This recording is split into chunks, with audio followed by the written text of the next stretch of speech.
My name is Jamin Gurker. I'm your first friend in Alaska, and luckily for you, I'm also an associate real estate broker working in South Central Alaska. And today we're going to be talking about the hidden gems in Alaska. This was actually a really fun video for me to research and create here, so we'll be jumping into that in just a minute. Before we get started though, as always, like this video, subscribe, and make sure you comment down below to make sure that YouTube knows that this is content that people are getting value out of. Now, let's go and jump into today's video. Now, before we jump into the specific towns, let's go ahead and just set the criteria here so you know what I consider like an actual off the beaten path. So this is something that is not really common in the tourist circuit. So we're not really going to be looking at Seward and Homer and some of these other places. This is somewhere where it's usually pretty isolated. It has a lot of local charm. It has some real natural beauty. And also the community has to have a little bit of like really unique aspects to it that you really just don't find anywhere else. So really looking for something that's off the beaten path and not really something that you're probably going to find in a lot of brochures.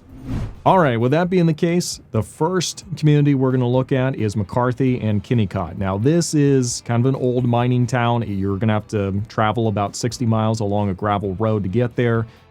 This place really is kind of frozen in time. The mine and everything shut down.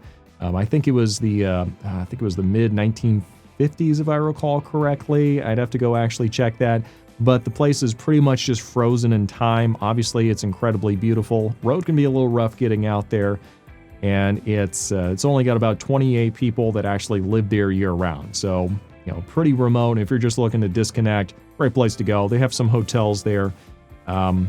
So it's not necessarily going to be 5-star accommodations, but you can go there and visit it comfortably. Now, switching gears and looking more to the southeast Alaska, we're going to look at Haines. Now, for the most part, tourism has kind of forgotten about Haines, which, you know, some people would argue that's actually a good thing. This is absolutely beautiful area. You're going to have a lot of fjords there. You have bald eagles. They actually have the Bald Eagle Foundation over there. I might be wrong on that organization name, but I believe it's the Bald Eagle Foundation.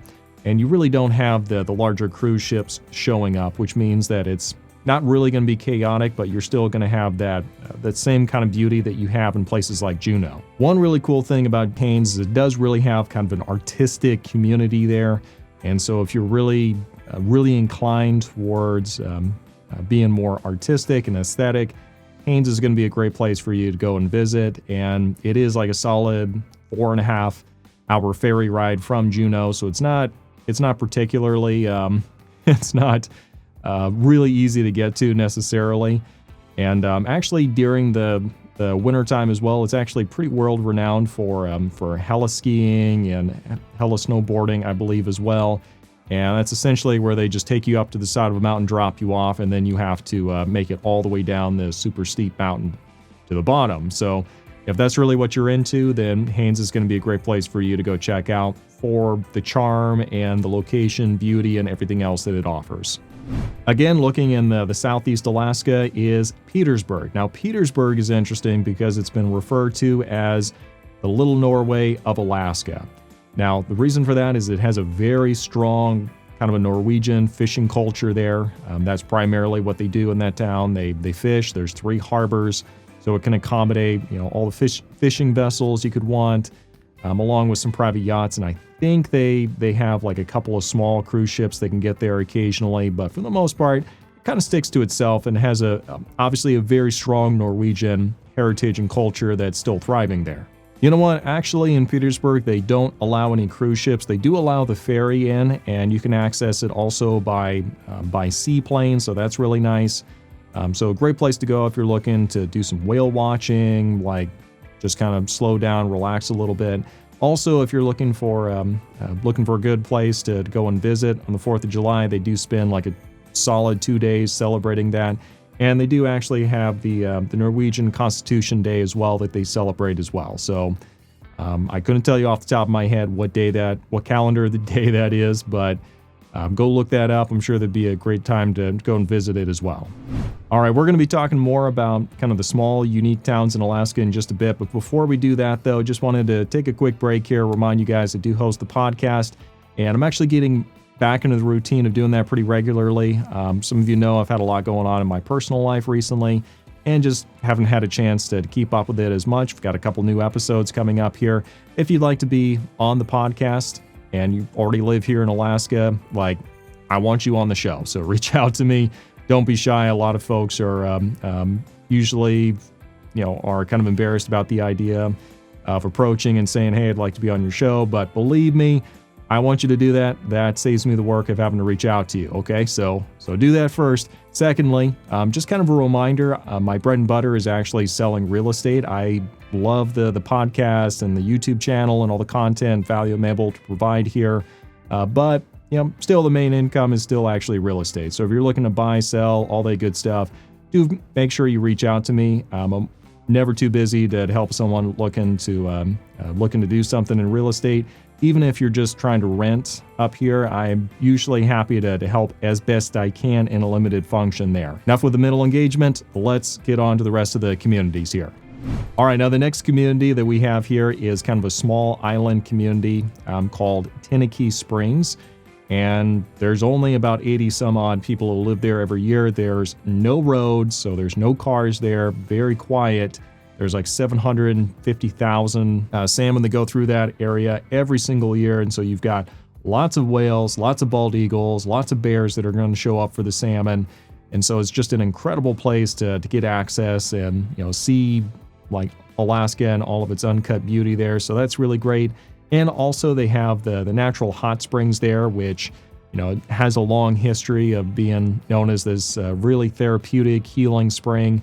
And they have it set up so it's actually like a public bathhouse now. You can, donate, which, you should if you're going there to use their bathhouse. And that's, just a great little part of the local charm there. Everybody pretty much knows everybody, and looks like it's a pretty eclectic group of people. So, if you're just looking for opportunity to kind of unplug and go somewhere that's really unique, really do give Tenakee consideration. Next thing on our list is Talkeetna. Now, Talkeetna it's kind of north of Wasilla. It's really about halfway between Anchorage and Denali. Okay, it's about 2.5 hours from Anchorage and about 3 hours from Denali, and it's definitely a very unique kind of little culture they got out there. Their big slogan is it's a mountain getting, knee slapping good old time over in Talkeetna, and they really do live up to it. It really kind of has a hippie vibe there. It's right at the confluence of 3 different major rivers in the area, and so obviously you've have to mind the river and all that. And it's definitely has its own culture. And this is actually the town where they did legitimately elect a cat as their mayor. So that pretty much says it all. All right, now the next town we're going to look at is Manley Hot Springs. Now, Manley is interesting because it is at the end of the road like Homer. The difference is that Manley is at the end of the Elliott Highway, just kind of west of Fairbanks. And this is the very end of the road. It's got the oldest roadhouse that has been built, I believe, in the interior in Alaska. I think it was built in 1906, if I recall correctly. And Manley is interesting because you have the ability, obviously, to go to the hot springs, and they've built up like this almost like this tropical little ecosystem around the hot springs.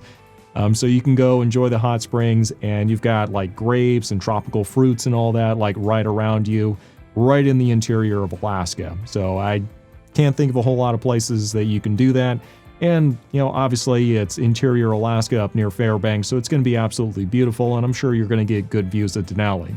The last town on our list is going to be Eagle, Alaska. Now, Eagle is really interesting because it's on the U.S.-Canadian border, and it has a really strong heritage with the gold rush, because during the gold rush, obviously everyone was kind of pushing in there. You've got the army that actually built a fort not too far away from there because they wanted to have somewhere that they could essentially strike out from and make sure that they were kind of enforcing law and order in the territory at the time during the gold rush. And you can actually see a lot of buildings from the 19th century just right there, and it's actually very well preserved, and you can see the heritage of the gold rush. And you can go there, and it's actually like a 3-hour tour if you want to go see all those buildings. So they've done a really good job with that. If you're wanting to go there, which you should. You can go ahead and do so. It is accessible by road only during the summertime, and you're going to have this really rustic, stepping back in time kind of a feel. If you're wanting to go during the wintertime, it's going to have to be snow machine, or you're going to have to fly in somehow, but just expect it's going to be kind of cold. Think like -60, -40, something like that. It is interior of Alaska after all, so no big surprise there. Additionally, if you are making plans on floating the Yukon River, just, because it's fun, which they do have a great adventure setup for people who want to go ahead and do that. I'm actually looking at it myself. Then Eagle is one of those places you can stop off and just kind of get on dry land a little bit and kind of visit around. So if you're looking to float the Yukon, you're probably going to see Eagle at some point. So this has been my video talking about all the kind of the most rustic, fun, off the beaten path towns and gyms that we have here in Alaska. I hope it's been useful. If you have any communities that you find really charming and really should be on this list, make sure to drop those down below. I don't want to forget anything. So thanks for watching, and we'll see you next time.